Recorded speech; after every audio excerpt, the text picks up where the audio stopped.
When we get up in the morning, along with coffee, toast, and cake. If you're like the old Stone Roadie, you like to wake and bake. Now let's join Craig, Reed, and Griff Martin as we head out on the road. So sit right back and buckle right in. It's a Wake and Bake Morning Show. It's a Wake and Bake Morning Show. It's a Wake and Bake Morning Show. Good morning. Good morning, everybody. Time to rise and shine. I'm Shelby Barrett, the Stoned for the STONED Roadie Show, and it's time to Wake and Bake with Craig Reed and Griff Martin. STONED Roadie Show 124. Wake and Bake number 9. Well, I woke up this morning and number 9 was on my mind. Getting high and number 9 was on my mind. So I got the morning buzz. Whoa, no, I ain't got no worries. Whoa, Wake and Bake was on my mind. Hey, this is Craig Reed, the Stoned Roadie, and my co-host, the rocket scientist, Griff Martin. And what do we got going on this here Saturday morning? This is our first, I got to mention that. This is our first Saturday morning Wake and Bake. We usually do a Saturday night live, but, you know, we got to be a little different. We got a Saturday morning Wake and Bake going on here this morning. So what the heck going on this Saturday morning there, Griff? Yeah, usually we'll do it on Friday, but we had something to do and we couldn't do it. But anyway, we got a few things that I got here outlined that we're going to talk about. One cool thing is my buddy Paul Conley, who's a collector. And man, this guy, Paul, he's got tons of stuff he's got signatures from groups, Rolling Stones, anything you can think of, The Who. Yeah, that guy. Anyway, so over where he lives, Lou Gramm is on tour. That's your buddy, Lou Gramm from Foreigner, right? Oh, Craig? yeah, man. Lou, cool. Yeah, so Paul went over there and he has connections to these musicians and he was able to have a sit down and get Lou Gramm to sign some stuff for him. And at the end of this podcast, I put together a little video presentation of Lou Gramm signing some stuff. No big deal. It's got some of the items on there that he signed for Paul and a little bit of footage of his music. So you guys stick around for the end of the Wake and Bake. And some of the other things that we're talking about, Craig, you were you were telling me that. It might be a good idea how you got started. Talk about how you got started as a roadie. Now that we're doing the Wake and Bake, some of the people might not be familiar with Craig and how he became a roadie with Lynyrd Skynyrd. Now, if you're a regular podcast listener, you'd have known that. But now on the Wake and Bake, Craig, why don't you go over how it is you met up with those guys in Lynyrd Skynyrd and how you became the most famous roadie in rock and roll history?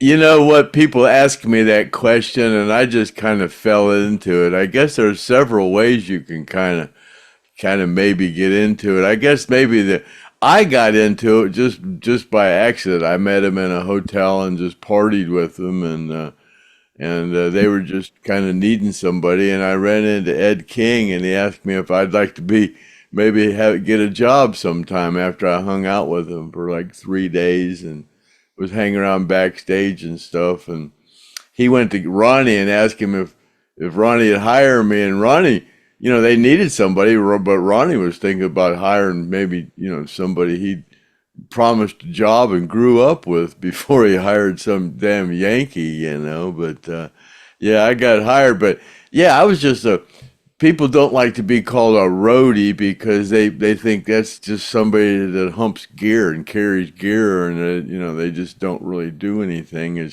Which is basically true. Is well how I started. I didn't know nothing, man, and Joe Barnes was like did all the electrics, and Kevin did the kind of keyboards and did the out front sound. And then Joe was the guitar tech, and then I was learned how to do drums, and then I got pretty good at it. And I guess at one point you could have called me a drum tech, but I was just considered myself a roadie. That's before anybody became techs, And then from hanging around with Joe and hanging around with Alan in his room, and Alan would fiddle around the guitars and put strings on them and pickups and adjust the intonation, and he showed me how to set intonation with a ruler, and check the distance from the nut to the 12th fret and from the 12th fret to the saddle on the ridge, and they're supposed to be exactly the perfect, and then it's got a little incline on it as it goes, like an acoustic guitar has a little incline on it, but that's basically intonation. So, and then just from watching them, and then when Raymond Watkins and Chuck Flowers left, I was the road manager the stage manager at that point. And when they left, it was just me and Kevin and Ronnie. It was to do the shows, and Ronnie said, he said, well, I know you know how to do drums because you used to do the drums. Can you do guitars? And I go, I think I could do guitars, and so I started doing guitars, and then I did guitars, and after I did them, they kind of, Alan kind of watched me, and then, and then they kind of liked the way I did guitar. They just put strings on them and tuned them and cleaned them and set the intonation, nothing big, but they liked the way I did it. So then when it came around to doing another tour, that's when Ronnie said, hey, we like the way, they like the way you do guitars, and, you mind if we hire a stage manager, production manager, and you just do guitars? And I goes, no, that'd be cool, man. So that's when they hired Clayton Johnson, and Clayton Johnson came aboard. And then, I was telling you about Clayton the other day, that Clayton had came from Bill Graham, and Bill Graham was, real, if you work for Bill Graham, you're a professional, and then, like I said, I was kind of like a roadie. To me, a roadie is, you go in, to be a roadie, you're really good if you're proficient at if you can set up a keyboard rig, if you can set up the drums, if you can do guitars, if you can do an amp line, if you can do everything, if you can walk into that show and do everything, you're a roadie, But there are some roadies that just, I don't think there's much anymore that just hump gear, but that used to be. Bands used to just hire their friends just to carry their gear in so they wouldn't have to do it, But it's a little different now. I guess now you could be a stagehand and you could go work on a stagehand, and then I guess if one of the band's roadies got sick, they would ask the stagehands if anybody knows how to do drums or anything, and you could be a drum roadie for the night for a band. If they liked what you did, you could, just go pick up and go on a tour. It doesn't happen a lot, but it does. But it's a lot of different ways you could, possibly get a job as a roadie. I think you can go to roadie school these days and learn how to be a roadie. I don't know, but you're the old school roadie, though. You came up the hard way. You were kind of like a roadie's roadie. Well, yeah, but Clayton got kind of moved me into the after that was during the during the original band, and then when we put the tribute band together, Bill Graham was actually the manager of that band, and Clayton worked for Bill Graham, and so Bill Graham put Clayton in as the road manager, and then Clayton wanted me to be the stage manager, and he told me he wanted to get me out of the roadie side of the thing, that I'd been doing that too long, and he wanted me to get more on the management side of it, and travel with the band, and and not the crew and stuff, and so that's what I started doing, and Clayton was a real professional at it, though, and I've often talked about I wasn't very professional at what I'd been doing, and I wasn't very much better at it as a stage manager. I had access to all access stage passes, and that's kind of dangerous when you give me all access stage passes, and I have to procure the drugs for the night, if you're not supposed to give those all access stage passes away. And we got to the point where Clayton was pretty tight about that. He didn't want any riffraff around the band and the dressing room and stuff. And I was at this show, and I wanted to make sure that this Coke guy got in, so I gave him an all access pass, and I told him, do not, under any circumstances, go anywhere near the dressing room. This will get you any place you want to go, but do not go anywhere near the dressing room. So me and Clayton show up with the band, and we get there. Who do you think opens the door and lets the band in the dressing room? But this guy I gave an all-access pass to.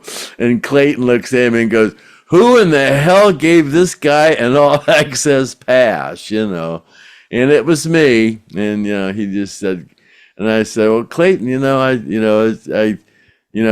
had the shit for the night. And I told him, go nowhere near the damn dressing room. He says, Craig, how long you been doing this?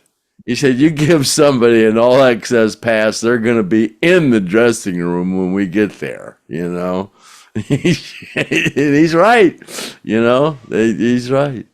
So yeah, but I was telling you about Gary gave Clayton his first guitar, that Silvertone he gave him, and yeah, he spent time at Gary's, and he used to stay at Gary's house and cook for him, cook leg lamb, and oh God, Clayton's pretty cool. He's lives out in Oakland, San Francisco. He's married to Sherry, and Sherry kind of took over Bill Graham Productions and started her own little thing that's been quite successful. And Craig, we got a picture of that guitar. I'll put it up, and I've heard Gary talk about that Silvertone he got from Sears. Yeah. I'll put that photo up here. Go ahead. Sorry. No, that's okay. No, I called Clayton the other day. I hadn't spoke with him for a while, and we don't mention Clayton too much when we talk about some of the old crew guys. Clayton's a little bit. He got a little bit.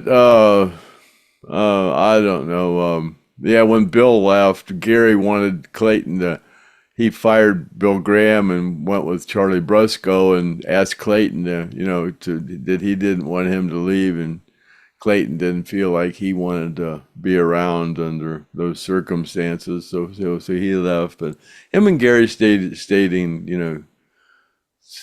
good contact. He said, man, he really would have liked to gone to Gary's funeral, but it was just didn't know what the circumstances were like. It was weird, because the management had it all closed off, and it was kind of like invitation only. It was kind of weird.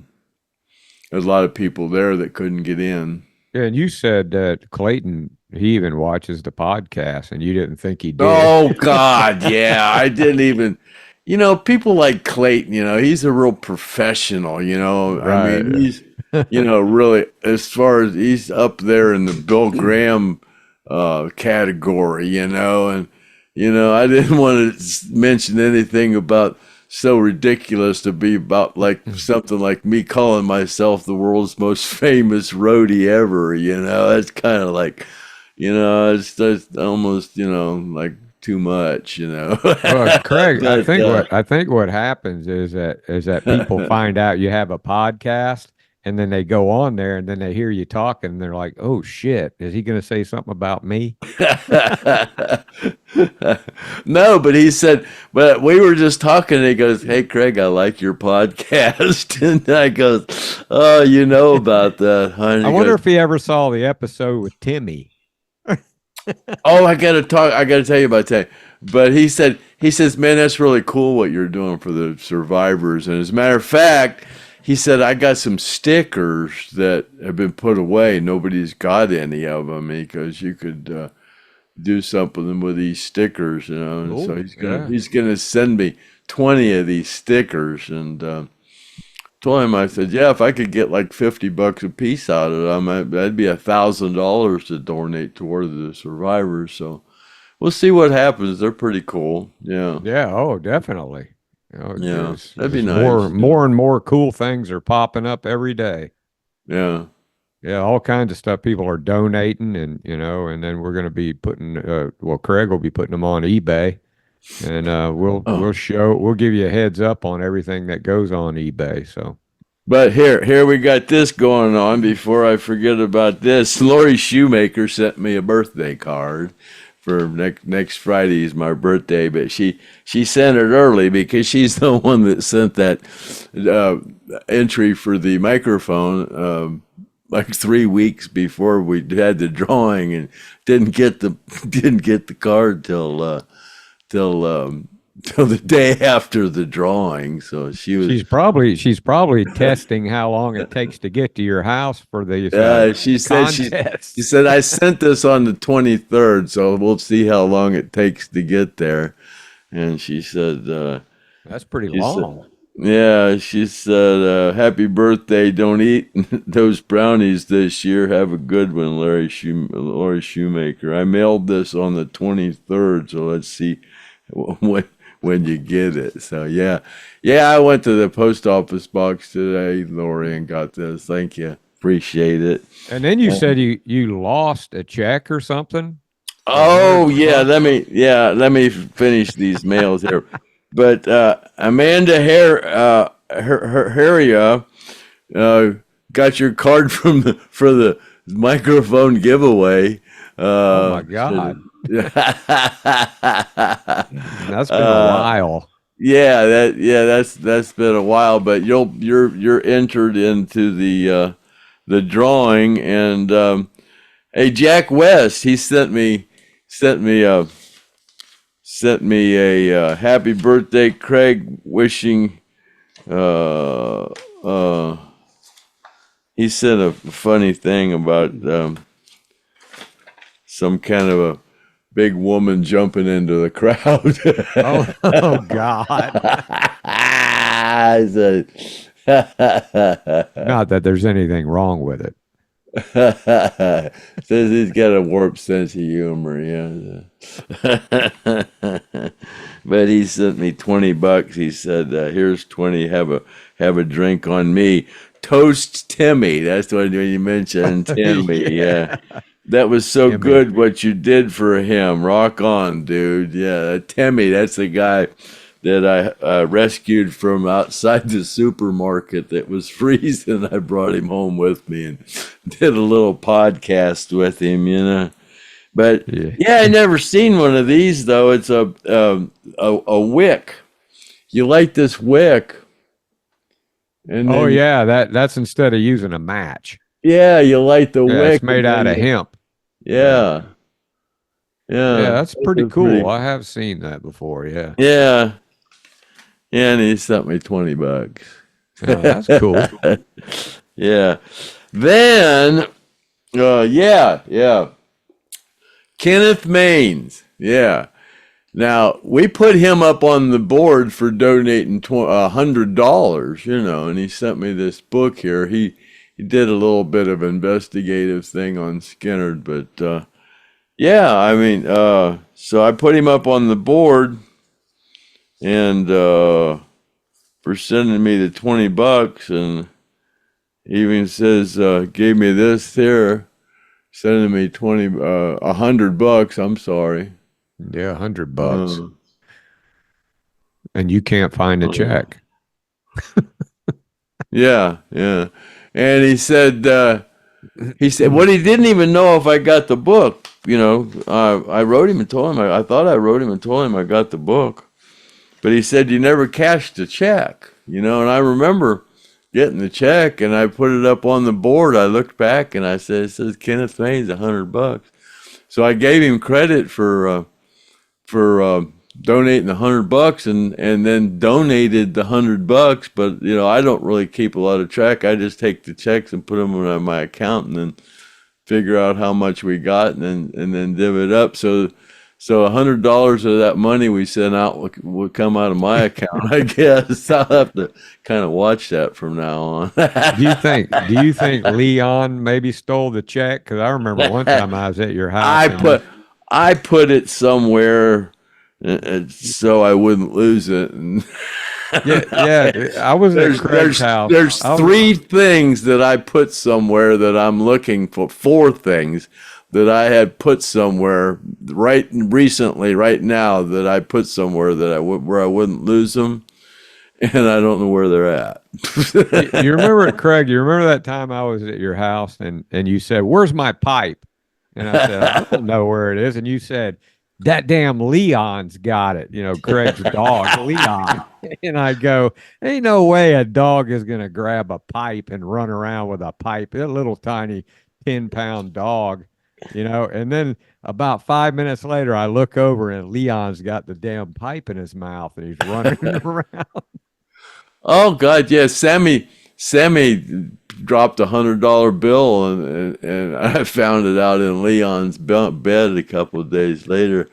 Yeah, a friend of mine come over and had some Xanax and he had like 10 of them and he was giving them a friend of mine just like this, and the guy didn't count them or nothing. All of a sudden, Leon and Wicker were falling down sideways. Oh. Yeah. Both of them ate one of them Xanaxes. I don't know. We might have to bleep that out.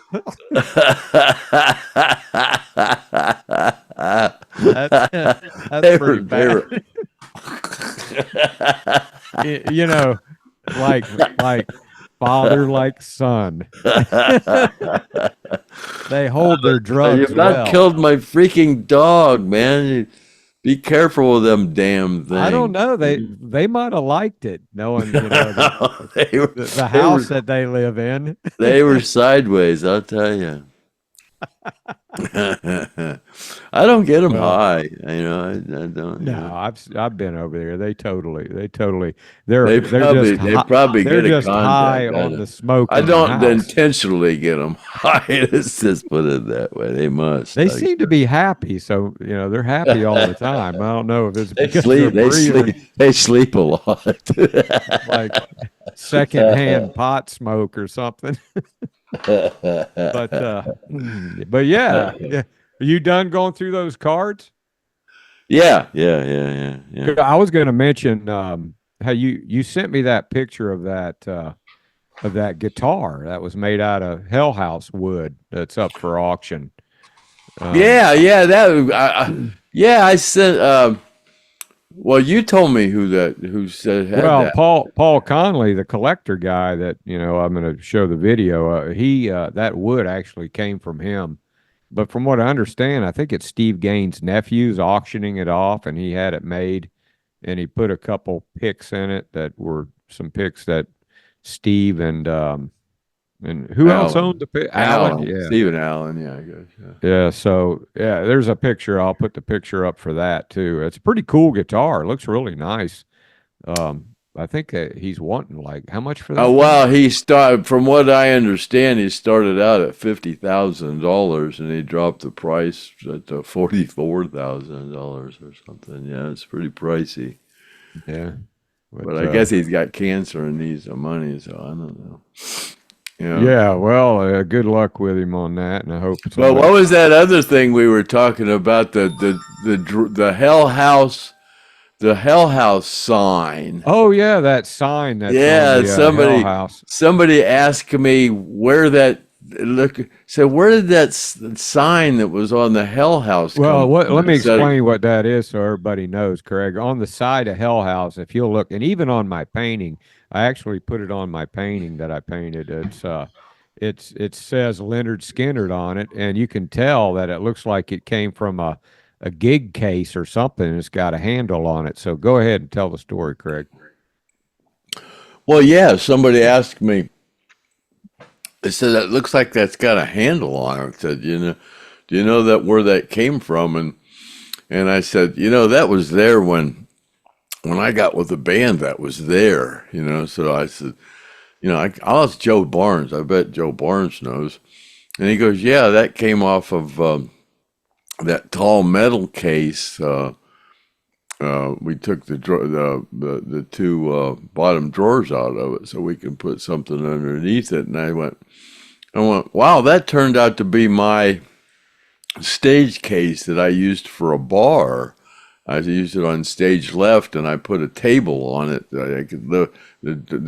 It stood up, and it opened up like this, and there was drawers here, and then this was the lid, and I put a tabletop on it. So when you opened it up, you could flop that tabletop up, and that's where that was Gary's little rest area. When he'd come off a stage, I'd lay him a line out there and have him a drink and an ashtray with a joint and a cigarette in it, and he'd come over and do a line and smoke a joint and have a drink, and then when he left, he'd take that cigarette with him and walk back out on stage, and yeah, it was pretty cool. And we always used it for a bar and to keep stage towels and stuff. And yeah, I never realized that that case that I used all those years for a bar, but that's where that sign came from that was on the Hell House. So I just wonder where that was. And you said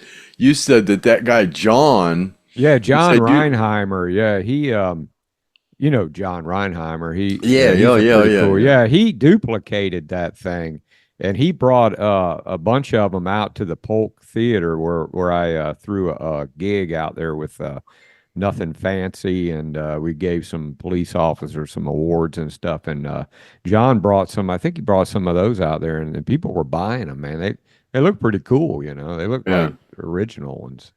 Yeah, I had no idea that's where that sign that was on that. I wish when we packed up the Hell House and moved over to Riverside, I wish I'd have took that with me. But somebody's got that thing somewhere. I wish I'd have took that bull skull off the damn telephone pole too. That would have been cool. Yeah, I wish I'd have taken that sign off there. Didn't you say Joe Barnes is going to try to find that case, or what'd you say about that? Somebody knows where that case is? No. I just wondered if it's still. When I left the road, it was still on the road, and I just wondered if it was still on the road. Probably ended up in the dumpster over there at Allen's recording studio. With all that other no, it was still on the road in 2006 when I retired. It was on the road. When you were talking about having that cigarette and that line ready for Gary and everything, that reminds me. I was watching some old footage with Lynyrd Skynyrd. I think that was Bill Graham's Winterland, 75 or 74. I think 75. And Gary, I don't remember what the song was that he was playing, but he just had feedback song. Yeah. And he just had one hand on the bridge and it was feeding back and he was going back and forth. And then I handed him a drink while he was feeding back. Yeah. That had to have been me or Dean. It had to have been. I don't even know if Dean was there around then. It was probably me. Yeah.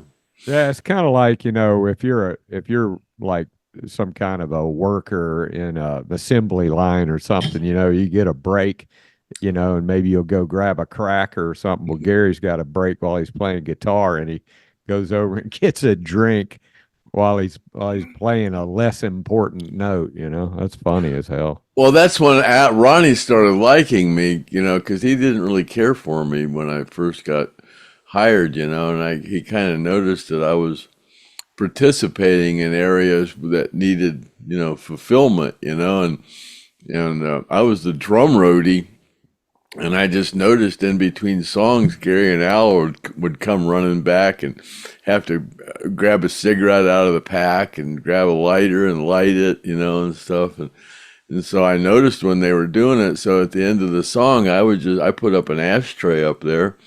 And just when we usually would come back to get a cigarette, I just light a cigarette and put it in the ashtray so they could just come back and then get a cigarette. And Ronnie noticed that, and he went, "That son of a bitch doesn't even smoke cigarettes," and he was lighting our cigarettes for us. He said, "Man, he's a team player." And from then on, he started liking me, just from that, But, well, I think that I have a theory they kept you around for pure entertainment.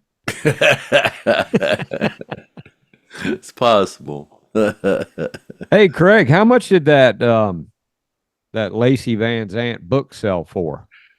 $600 and $600. Yeah, 610, I think it was. Which is kind of cool. This is not that book. I already sent that book off to the winner on that book, and this Brian Bodcan donated because he said, well, that guy that said he'd buy it for $1,000, I've got one I'll send him, and if he wants to buy it for $1,000, it's a duplicate. Actually, it's in better shape, and Lacey signed it, and this book's like brand new. So thanks, Brian. Yeah, that's the last one we're going to have. I think maybe we'll take bids on that one, private personal. Yeah, if anybody wants this. Yeah, we've got this book here. Anybody wants it, because I don't want to pay them extra fees on that. Scoot over a little bit so they can see the address. That goes to Mark Howard, Yeah, so yeah, I'd like to send Mark 1,000 instead of 500, because after we pay the fees, that's about what he's going to get. But yeah, I'd like to get 1,000 for this and send it to Mark. I made a little mistake on that last one. Well, Craig, scoot over a little bit so they can see the address right there in case they want to contact you for that. That book right behind you. I kind of messed up on my sign this time. There it is. P.O. Box 442, Green, Ohio 44232, if you can't see it. Yeah, I messed up on the bottom of it. I didn't leave enough room. That's okay. They can go back and look at it. The first time I mess up on it, I have to use it. But anyway, yeah. Hey, anybody who sends stuff like that in, we can donate. Without going to eBay. That's pretty cool. But if we have to, we don't get enough for it, we'll put it on eBay. So don't wait till it goes on eBay and then go take it off, Craig. Take the bid off. No, we're gonna try to. Yeah, that I hear those. I didn't know those were so rare, So we'll try to see how much we can get out of that one. Yeah. Yeah, it's those stickers Clayton's gonna send me. I'll show those. I'd like to just set a price at $50 a piece for those, and get $1,000 for those. That'd be nice. Yeah, we're not gonna get that many donations this year like we did last year. I don't know. Maybe somebody will come along who's got more money than they care to get rid of, and then next thing you know, they'll throw some money at us, and we'll pass it all on to the survivors. We could get 1 million subscriptions. We wouldn't need to keep bugging you guys for donations. Yeah, like and subscribe.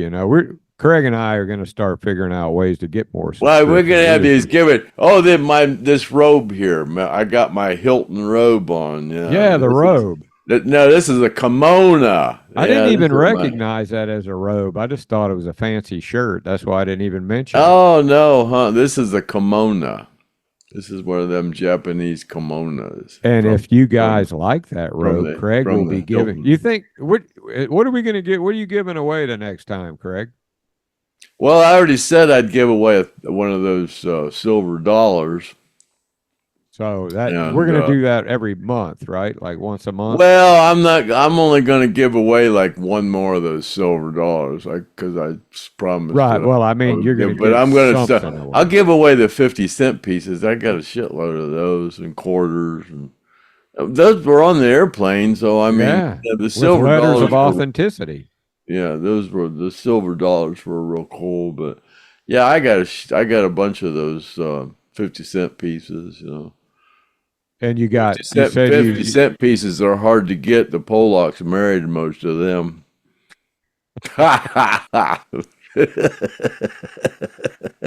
Well, and you did say that you would give away a robe, and then you got some T-shirts. Yeah. I give some robes away. Yeah. So you guys stay tuned. These here are light. These here don't weigh much. Those damn terry cloth ones, God, them things weigh 15 pounds. Yeah, that one looks kind of light. Yeah, these are real light. Yeah, it almost looks silky. These are like Florida robes. Yeah. Does the robe belt match it? Yeah. It says Hilton. Oh, yeah. Does it have a dragon on the back? No, it just says Hilton all over them. I hope they don't try to come back after you, Craig, when they see this. Oh my God, that was 1977. How many years is that? 45 years ago? I think the statute of limitations is well past on that. Which is kind of crazy. Remember, I was telling you that I bought that boat. It's a 1977 bow rider with a 1977 70 horse Merc on it, and I took it down and let this mechanic I know go through it, and I'm gonna name it Bad Company Number 2 because it's a 77 boat. He said that thing screams. So next time you come down, Craig, I'll take you for a ride for old times. Yeah, before I became a disciple, I used to find a lot of stuff from hotels in my luggage when I'd leave the hotel. But now that I'm saved and I'm giving that stuff away, So that's well, it's collectible. It's all meant to be. We're living in a big simulation. Everything that happens to me, it's all a simulation. So that's why the thing with Kenneth Mange, I'm with the I don't know why I misplaced his $100, but it was meant to be so that I would advertise him on there. Oh, as I look up here, cousin Figel sent me something else. He sent both me and Kathy Godsey one of these dream catchers. Cool. Yeah, it's got that's not a very big dream, though. Dream catcher, Indian plan says. Yeah, it's got the letter of authenticity with it. Yeah, they're pretty cool. Cousin Figel, he's kind of associated with those Indians. Well, he lives in New Mexico, so he's got those kind of things there, all around. Yeah. Yeah, pretty cool. Yeah. Well, Craig, I tell you what, man, we got a little bit of video that we're going to show at the end of this. So unless you want to talk anything about fat people or anything like that, just that one drug I've been hearing. That overweight people have been injecting that one drug that's starts with an O. Psychological effects on people, and people are, that's kind of crazy that people are injecting themselves with drugs to keep them from eating. What was that? Go something. There's a new diet plan. Go something, and it says people can't believe how much I can eat. and I take this go something Go lean. it's something new diet thing, and people and the big sales plot is people can't believe I eat as much as I eat, and I I don't know why people think they have to eat so much, man. It's crazy. Yeah, That's well, what that addiction is. I guess when you become addicted to stuff, you do as much of it you can. I should know that. I've been addicted to alcohol. I drink enough of it. I guess when you become addicted to it, you can't get enough of it, So I guess the food's the same way. You just have to. Well, they want to be able to eat the same amount of French fries and stuff, but if they take that pill, then the fat won't stick to them. Is their theory. Yeah, who was it? That was this. The old man on Pawn Stars. The old man Chumley. They were saying he was fat and he needed to lose some weight, and they was trying to put him on a diet plan. And the old man said, "The only way to lose weight is to quit eating." Seems like old people know that. If you want to lose weight, just quit eating. Well, there's a new threshold of being fat. I think some people they're fat and they don't think they're fat. Like me, I'm probably fat and I don't think I'm fat, but well, 35 pounds overweight is obese. Oh, I went and got my blood work done this morning, or yesterday morning. Yeah, yesterday morning. When was it? Yeah. Well, it was 11 o'clock yesterday morning. It couldn't have been this morning unless they opened it at 4. No, yesterday morning. Yeah. Yeah, yesterday morning. I went and got my blood work done. And the girl said, you can't eat, it's at 11 a.m. She said, will you be okay fasting until 11 a.m.? I went, fasting until 11 a.m.? I said, God, I quit eating at 6, 7, 8 o'clock at night, and I don't eat till the next day until 2 or 3 in the afternoon. I said, I fast 16 hours a day. And she was like, amazed. She said, she acted like most people have a really hard time not eating and before that. I remember one time you called me and you were like on day 6 without any food. And you said, I feel great. Yeah, you do. After, I haven't been on those. I there for a while. I was doing those 48, 72-hour fast. 5 and days. the only thing you were eating were the mushroom stems.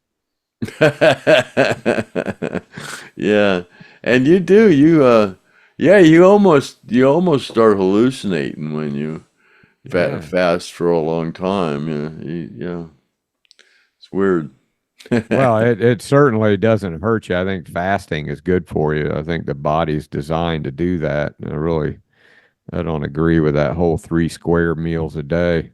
That's old school stuff that the fat people. Well, they've proven that the pyramid that people went by all those years is totally upside down.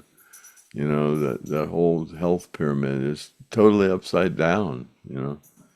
Yeah, and then like I was telling you, people say, humans are supposed to be vegetarians and, the whole vegetarian thing. And I say, well, I got one thing to say that'll blow that out of the water. Arrowhead. Why do they why are they finding 20,000-year-old arrowheads if they were vegetarians? Yeah, people would have starved to death if they wouldn't have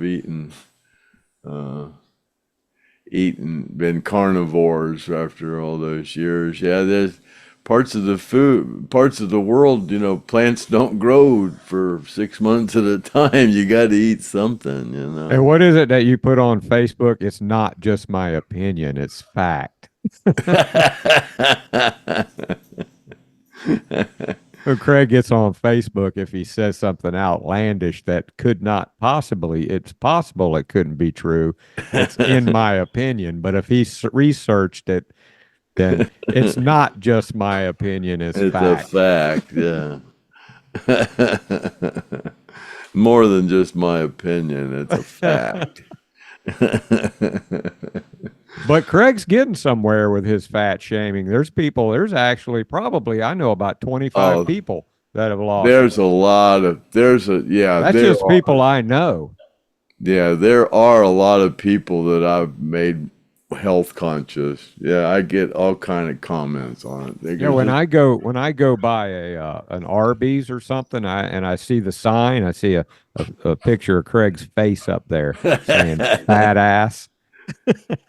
There are a lot of people that they from what they tell me, they said, "Man, you've just made me more conscious of what I eat." You know, they say I'll pick something up, just not even thinking, just pick it up and go to stuff it in my mouth, and I'll hear your voice going, "You don't need to eat that, fat ass." And they just laugh and put it down. Yeah, it's. Well, I think you probably learned how to fast back when you were on the road with Skynyrd, because those guys only ate like about 3 times a week, didn't they? No, you know what? I think I learned fasting really off of Artimus. Artimus. Oh, really? Yeah, Artimus and I. Got to be, when I was his drum roadie, me and him hung around a lot, and I ate nuts and yogurt and, and stuff like he did, Yeah, I think he's the one that really got me into eating like that, yeah. Yeah, he was always kind of known as a healthy. I remember I was talking to him on the phone one time, and I mentioned something. Oh, it was his birthday. I said, "Happy birthday, Artimus," and I said, "Go get you a big greasy burger." And he went, "Oh, gross." So yeah, he don't eat burgers. He always said that if he ate meat, it would make him sick. See, I've never been like that. I eat meat every now and then. I don't eat it a lot, but I'll eat a steak every now and then. I'm not a total vegetarian or anything. I eat anything I want, really. I just don't eat a lot of it. Who's that, Craig? Oh, I don't know. It's kind of early in the morning to be calling. Anyways, they got the dogs barking. Yeah. Oh, let's listen to your message. Oh, in case you've never heard, have you changed your message from when you were singing about Over the Rainbow? Oh yeah, I've changed it since that. Yeah. Yeah, Craig used to have a message, and he sang the whole entire "Somewhere Over the Rainbow," where free birds fly. And why, oh, why over the rainbow, way up high, there's a land that I heard of once in a lullaby, where free birds fly. Flea birds fly over the rainbow. Why, oh, why can't I? And I would call it, and I would get about 3 seconds of it, and I'd say, I gotta hang up, man. I can't listen to it. Oh God, yeah, really. Yeah, that was a good one. All right, Craig, let's wrap it up, man. We're 45 minutes into the. Probably another 20 minutes of video, so I gotta grab some more coffee and edit.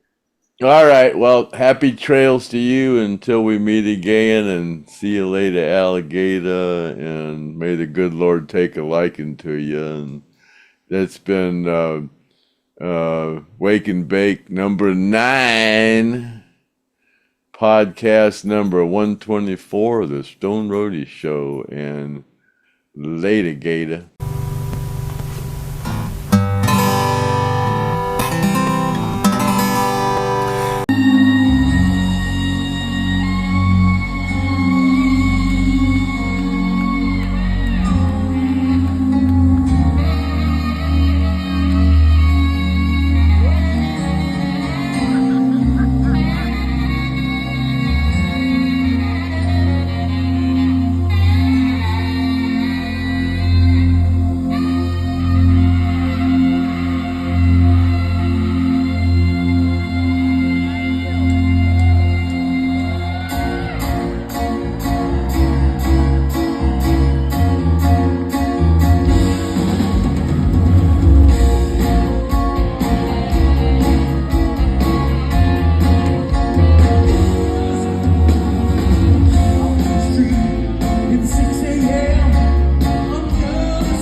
100 degrees, no air conditioning, 70 to 75, and they wrote the first 3 albums in this house. Lynyrd Skynyrd. Ronnie Van Zant would walk down to the dock on the river, write the song in his head.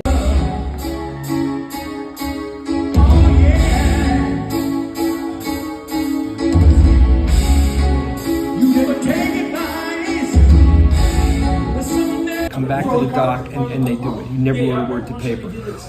So this explains all that on the back. It's signed by Gene Odom, who was on the plane, Gretchen's best friend. I gave you 2 cards that I made. That's the whole band. Ain't got no regrets. I ain't using tractor. It's where I'm going. I ain't gonna double back, no. Don't display. Put on no display. I ain't gonna know. I know my way. Billy Powell, Wilkinson, Ronnie, and there's Artie at the end. This is a piece of the Lynyrd Skynyrd plane that crashed in Gillsboro. I was out there. Yeah, I know the people out there. And this is a piece of the plane.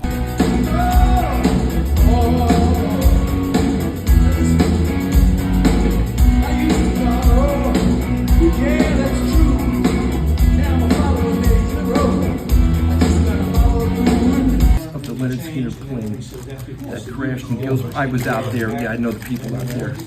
And this is a piece of the plane. It's signed glass from Lynyrd Skynyrd plane. Gene Odom, who was on the plane 10/20, my birthday, 1977. Here's the tail number of the plane. This is glass from the plane.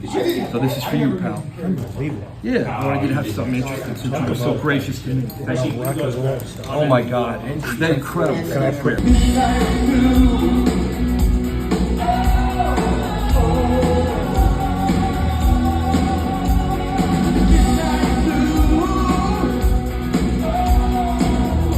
Put these in with it? Yeah. Anywhere you want. Put it in there, Well, honey. he'll give them to his manager. Oh, you want to put them in here, Lou? This is for you too. This is the Drysdale. So why don't we slide them all together? You have one little package. Is that a good idea? Right down the.